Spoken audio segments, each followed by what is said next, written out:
by now you guys have seen the well, you may have seen the Airco welder videos, and at the end of the last Airco welder video, I talked about some other little items that I bought off the guy, and one of them was this die grinder for 10 bucks, and I have since tried it, and it does work perfectly fine. I forgot what I was using it on, but I was using this little grinding stone on it. I kind of had a shortage of air fittings here. I had this nice wire wheel that I was just going to use on those SIP parts, and it got me to thinking about that. So this is a thrift shop find in town. Same thrift shop that I recently got the box, the plastic bin full of oil and other stuff that was probably taken off of a shelf in a clean out of a garage situation. They had $8 on this.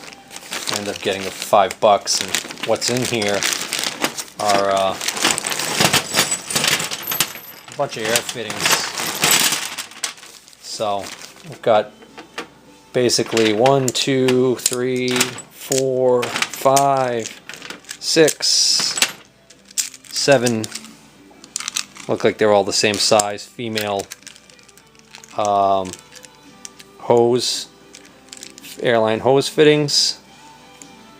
Some of them have male threads, some have female threads. This one looks like it's got an adapter in it.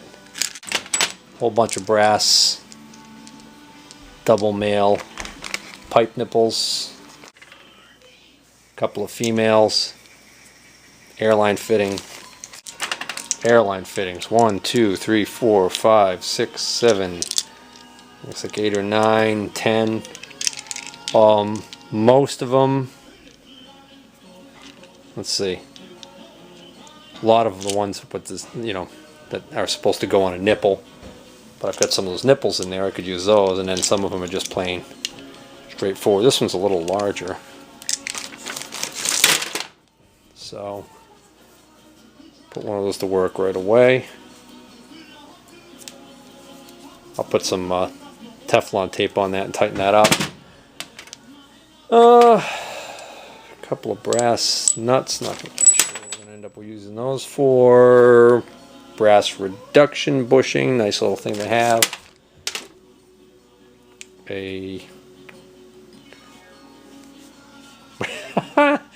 I know what it does. I just can't think of the name. Tire inflator attachment. Another air gun, so this would be like my third or fourth one of these. But this one, also in the bag, were a whole bunch of these little nice rubber coated nozzles that I didn't try it yet, but yeah, they fit right in there. So that's nice. Got 1, 2, 3 of those rubber coated nozzles. Now that's interesting. What the heck is that from? I'll tell you what, that looks to me like that might have broken off. That is junk. Double barbed fitting. 2 of these suckers.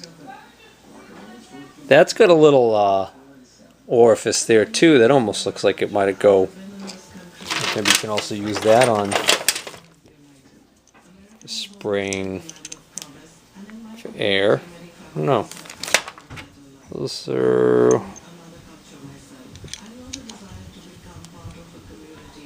not quite sure what you would do with that. Not sure what those fittings are for. If anybody knows, feel free to enlighten me.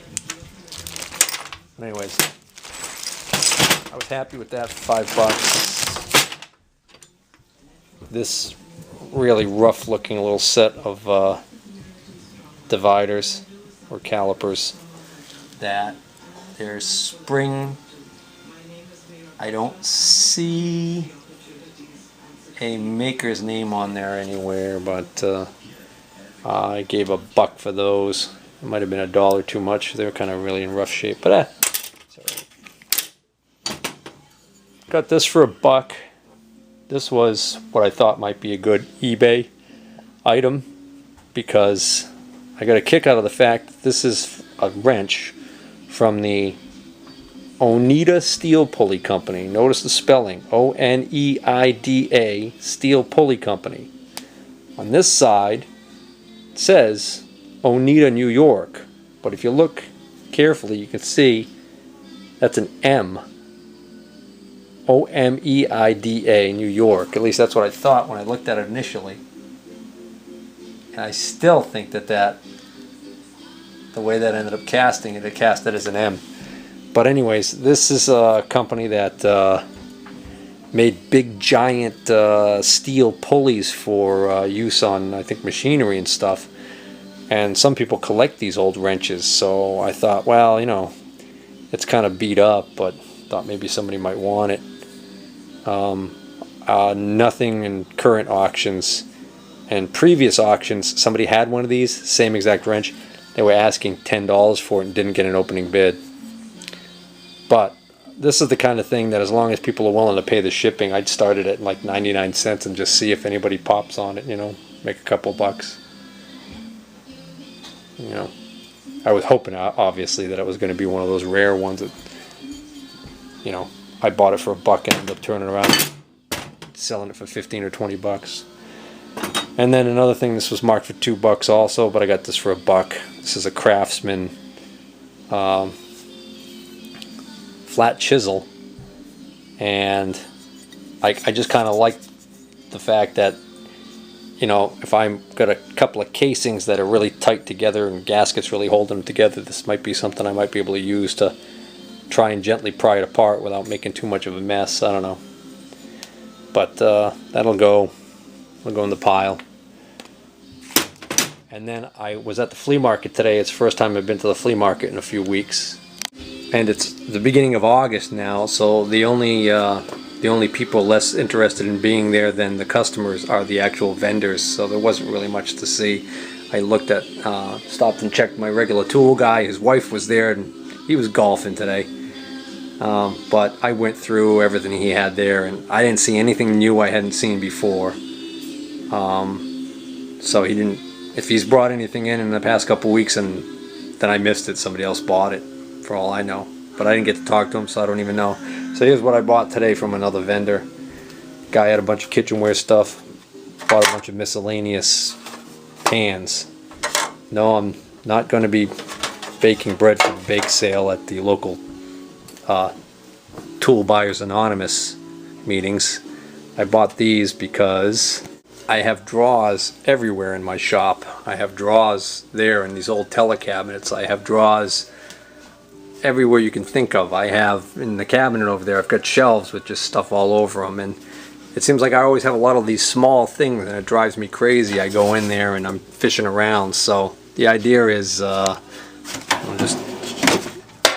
could probably demonstrate it better. Here's, you know, one of those drawers. This in here, and then if I got smaller parts I want to keep segregated from falling back towards the rear of the drawer and being lost, or if I just want to put all my punches in there, things like that. It'll work out really well, I hope. But you know, these were I bought a bunch of them, so I got them for 50 cents a piece. I let the wife look through and make sure there wasn't anything she wanted, but she said they were all pretty much just regular steel ones, beat up, nothing special, so she wanted nothing to do with them, which suited me fine because my intention was to keep them anyways for myself. Then that same vendor had this nice little stack-on toolbox. It's a small one. They're calling this the professional 16-inch.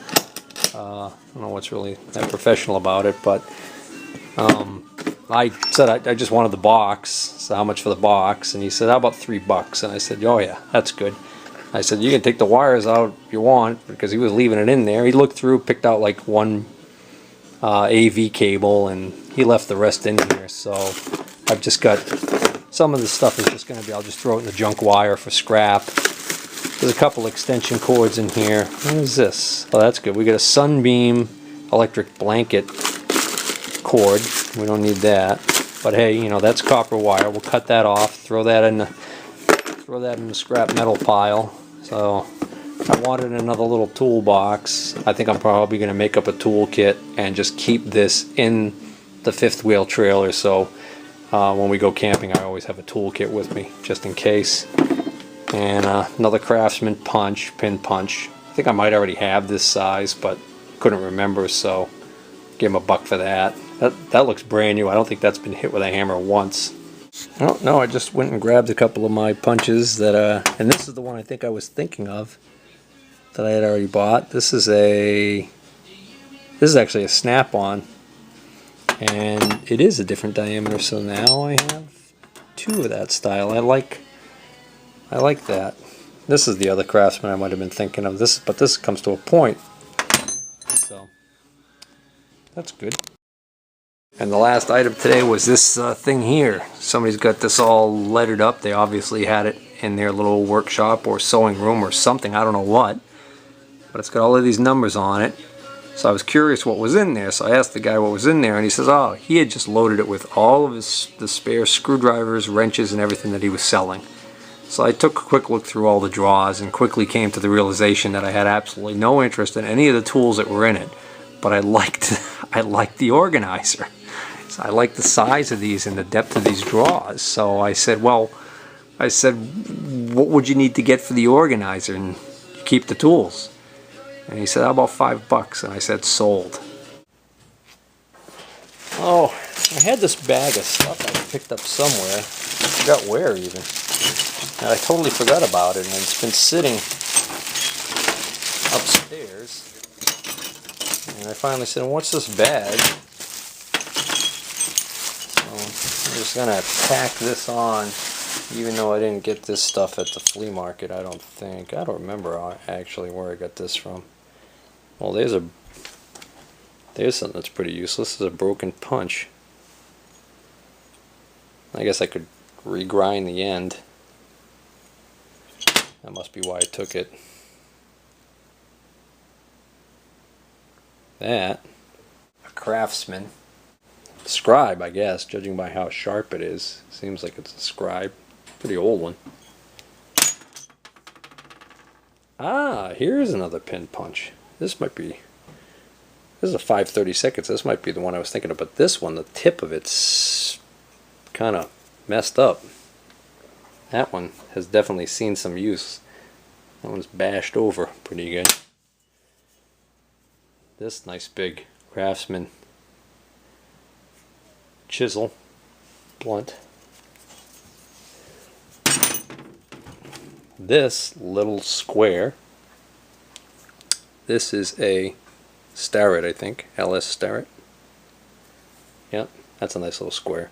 I like that. And this is a General Hardware Manufacturing Company bevel gauge. Or protractor, I guess. A number 18 in stainless steel. Might come in handy.